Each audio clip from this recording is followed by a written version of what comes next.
ମାମଲା ରୁଜୁ ନହେଲେ ଆସନ୍ତା 30ରୁ ସହଦେବଖୁଣ୍ଟା ଥାନା ସମ୍ମୁଖରେ ଅନିର୍ଦ୍ଦିଷ୍ଟ କାଳ ପାଇଁ ଧାରଣାରେ ବସିବ ଓକିଲ ସଂଘ। ବାଲେଶ୍ୱର ଜଣେ ବରିଷ୍ଠ ଆଇନଜୀବୀ ପୁରୁଷୋତ୍ତମ ଦାସଙ୍କୁ ପ୍ରୋବେସନର ଆଇଏଏସ୍ ଅଫିସର ବାଲେଶ୍ୱର ସହଦେବଖୁଣ୍ଟା ଆଦର୍ଶ ଥାନା ଭିତରେ ଆକ୍ରମଣ କରିବା ଘଟଣାକୁ 1 ମାସ 11 ଦିନ ବିତିଗଲାଣି। ହେଲେ ଆଇଏଏସ୍ ଅଫିସରଙ୍କ ବିରୁଦ୍ଧରେ ଏଯାବତ ପୋଲିସ ମାମଲା ରୁଜୁ ନ କରିବାକୁ ନେଇ ବାଲେଶ୍ୱର ଓକିଲ ସଂଘ ପକ୍ଷରୁ ଉଦ୍ବେଗ ପ୍ରକାଶ ପାଇଛି। ଏବେ ସହଦେବଖୁଣ୍ଟା ଥାନାରେ ଅଦ୍ୟାବଧି ଉକ୍ତ ଅଫିସର ନାମରେ ମାମଲା ରୁଜୁ ହୋଇନାହିଁ କି ଆଇନଗତ ତଦନ୍ତ କରାଯାଉନାହିଁ। ତେଣୁ 1 ସପ୍ତାହ ମଧ୍ୟରେ ଜିଲ୍ଲା ପ୍ରଶାସନ ଓ ପୋଲିସ ଏ ଦିଗରେ କାର୍ଯ୍ୟାନୁଷ୍ଠାନ ଗ୍ରହଣ କରିବା ପାଇଁ ଆୟୋଜିତ ସାମ୍ବାଦିକ ସମ୍ମିଳନୀରେ ଓକିଲ ସଂଘ ଦାବି କରିଛି।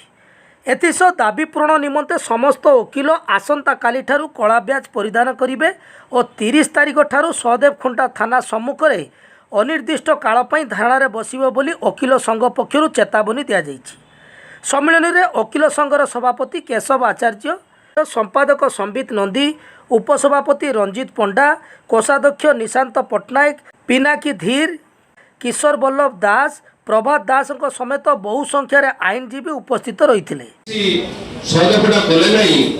ତେଣୁ ଏକ ଜରୁରୀ ସାଧାରଣ ପରିଷଦ ବୈଠକ ଆମର ଗତକାଲି 21 ତାରିଖ ଦିନ ବସିଥିଲା।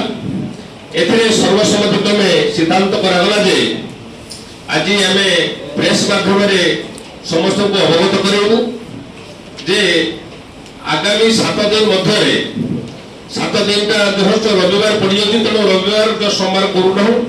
ତେଣୁ ଆମେ ନିଷ୍ପତ୍ତି କରୁ ଯେଟା ଆଗାମୀ 30 ତାରିଖ ବୁଧବାର ସୁଦ୍ଧା ମଙ୍ଗଳବାର ସୁଦ୍ଧା ଯଦି ଏଫଆଇଆର ରେଜିଷ୍ଟ୍ରେସନ ନ ହୁଏ ତାହେଲେ ବୁଧବାର ପାଖରୁ ସହଦେବଖୁଣ୍ଟା ଥାନା ସାମ୍ନାରେ ଆମେ ଗଣଧାରଣା ଦେବୁ। ଆଉ ଏଟା ନିରବିଚ୍ଛିନ୍ନ ଭାବେ ଚାଲିବ। ତେଣୁ ସେଇଥିପାଇଁ ଅବଗତ କରିବା ନିମନ୍ତେ ଆମେ ଆପଣମାନଙ୍କ ମାଧ୍ୟମରେ ପ୍ରଶାସନକୁ ଜଣାଇ ଦେଉଛୁ। 11/6/2025 ରୁ ଆଜି ହେଲା 22 ତାରିଖ, ଅର୍ଥାତ୍ 1 ମାସ 11 ଦିନ ଅତିକ୍ରାନ୍ତ ହେଇଥିଲେ ମଧ୍ୟ ଆଜି ସୁଦ୍ଧା ସେ ଇତଲା ଆମ ଇତଲାକୁ ରେଜିଷ୍ଟ୍ରେସନ କରାହେଲା ନାହିଁ ଏବଂ ସେ ବାବଦରେ କୌଣସି ଆଇନଗତ ତଦନ୍ତ ହେଲା ନାହିଁ। ବନ୍ଧୁଗଣ, ଯେ ଆପଣମାନେ ମଧ୍ୟ ଜାଣିଛନ୍ତି ଯେ ଆପଣମାନେ ସାମ୍ବାଦିକ ଯେ ସମାଜର ଜଣେ ଚତୁର୍ଥ ସ୍ତମ୍ଭ, ଆପଣମାନେ ସମାଜକୁ ଦିଗଦର୍ଶନ ଦେଉଛନ୍ତି।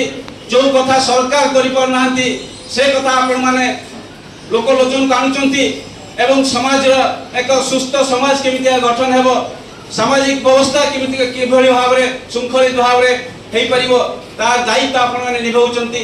ବନ୍ଧୁଗଣ, ଯେତେବେଳେ ଆଇନରେ ପ୍ରାବଧାନ ରହିଛି, ବିଧାନ ରହିଛି, ମାନ୍ୟବର ସୁପ୍ରିମକୋର୍ଟଙ୍କର डायरेक्शन रही, एपेक्स कोर्ट को डायरेक्शन रही जे कौन एवं खाली सेतिक नुहे ओडिशा जो माननीय मुख्यमंत्री महोदय से जतबे कहउचंती जे जने कोनोसी व्यक्ति जने यदि अभियोग नै कि थाना को जाए तार अभियोग जदि सेटा कॉग्निजिबल ऑफेंस होथबो ताहले से अभियोग को तुरंत भित्ति करी कि केस रजिस्ट्रेशन एवं तदंत हेबो। किंतु एटा होची 1 मास 11 दिन बिछि जाई तरे मध्य आम इतला को ग्रहण कराला नाही। ए बाबते आमे बारंबार विभिन्न दफ्तर को विभिन्न विभाग को आमे जणाइछु। ओडिशा मुख्यमंत्री समेत आईन मंत्री, केंद्र आईन मंत्री, प्रधानमंत्री, राष्ट्रपति तथा चीफ सेक्रेटरी एवं बालेश्वर जिला जिलापाल एवं एसपी डीआईजी समस्त पाखे आमे जणाइछु बाबते, किंतु अद्यावधि कोनोसी प्रकार पदक्षेप निहाला नाही। तेणु बाध्य होई कि आमे निष्पत्ति नेथिलु जे गत 23/6/2025 तारीख रे डीआईजी महोदय को आमे ए बाबत रे जणाइबु एवं हमर जो एक्शन कमिटी गठन हेतिला से एक्शन कमिटी रो नेतृत्व रे आमे आईजी महोदय बालेश्वर आईजी महोदय को भेटिथिलु तांको ऑफिस रे एवं तांको मध्य ए बाबत रे लिखित आके जणाइथिलु एवं आलोचना करथिलु। सेठी मध्य आईजी साहेब कहिथिले जे ए बाबत से निश्चित भाव रे पदक्षेप नेबे। तापर से साथीरे तो आमे किछि फल पाइलुनु। पुणी आमे निष्पत्ति करू एक्शन कमिटी रे बसी द्वितीय बैठक रे जे 10 तारीख दिन जे ए बाबत रे आमे एसपी को जणाइबु एवं सारा एवं ए बाबत रे एक प्रतिवाद दिवस पालन करा जीवो 10/7/2025 रे करे। अकॉर्डिंगली से निष्पत्ति अनुसार आमे एक शांतिपूर्ण शोभायात्रा रे बालेश्वर कचेरी हतारु एसपी ऑफिस पर्यंत जाइथिलु।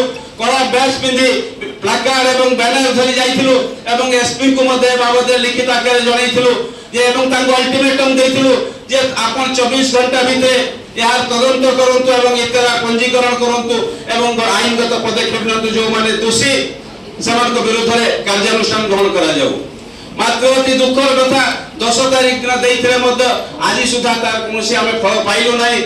ମୁଁ ଆପଣମାନଙ୍କୁ କହିବା ଖୁବ ସ୍ପଷ୍ଟ ଭାବରେ କହି ରଖିବାକୁ ଚାହେଁ ଯେ ଜଣେ ଆଇନଜୀବୀ ଯଦି ଅସୁରକ୍ଷିତ, ଆମେ ଯଦି ଅସହାୟ ଫିଲ୍ କରୁଛୁ, ତାହେଲେ ସମାଜରେ ସାଧାରଣ ଲୋକ କଥା କ'ଣ ହବ, ସାଧାରଣ ଲୋକଙ୍କ ଦୁର୍ଦ୍ଦଶା କ'ଣ ହବ ଆପଣମାନେ ଭଲ ଭାବରେ ବୁଝିପାରୁଥିବେ।